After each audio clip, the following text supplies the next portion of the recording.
قرآن مجید کے اندر اللہ نے ڈال دیا، اس سے بڑھ کر کیا ہو سکتا ہے؟ لیکن آج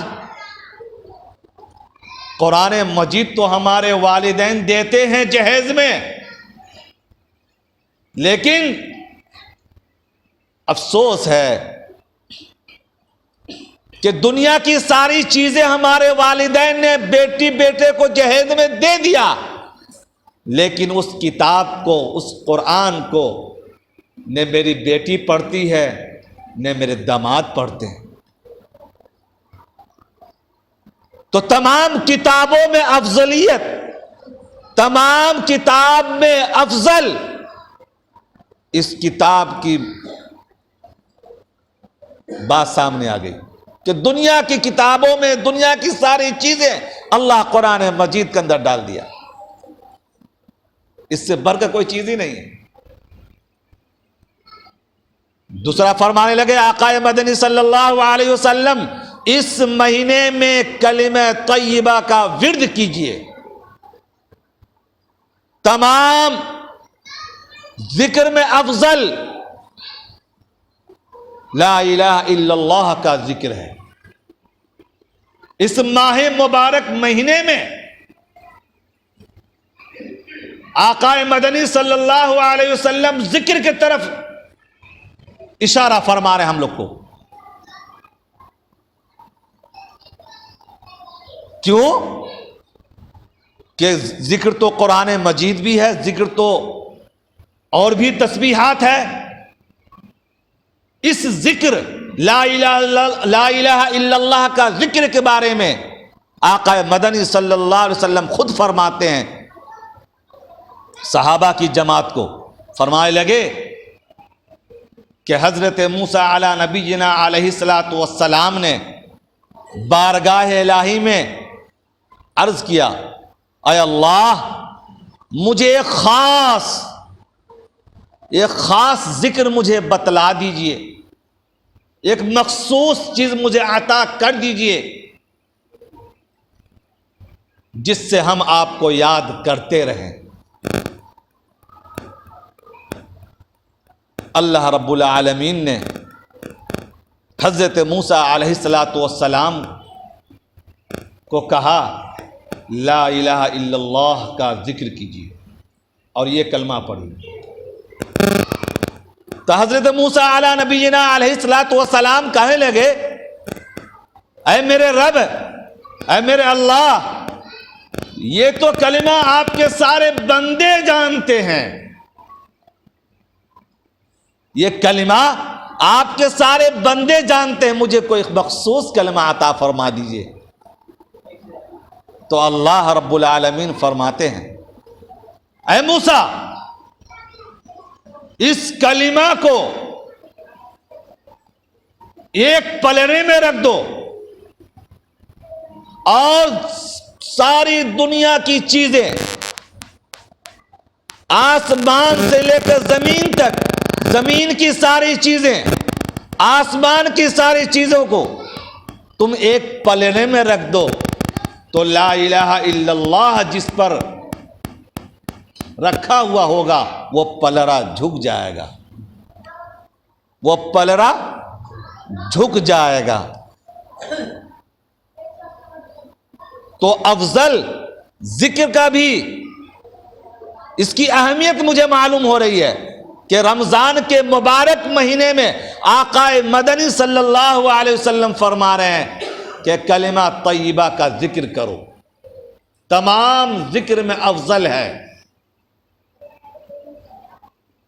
آگے فرماتے ہیں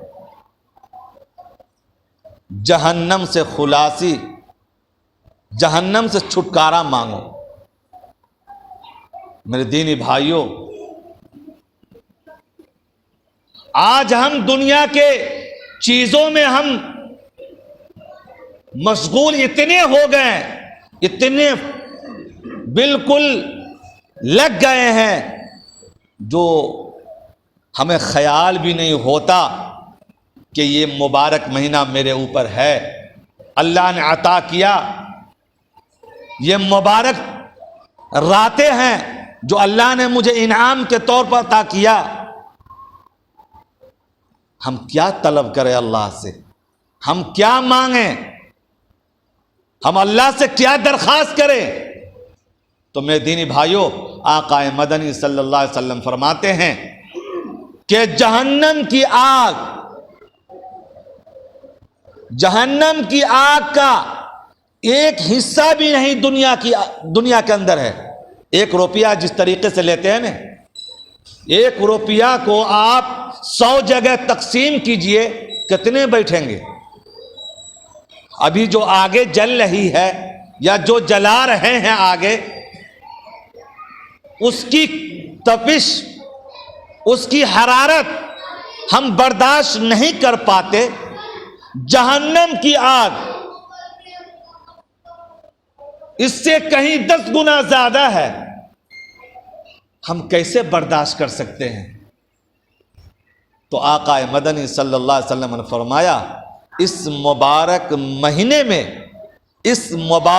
مہینے میں جہنم سے خلاصی کا طالب ہو جاؤ، اللہ سے چھٹکارا مانگو۔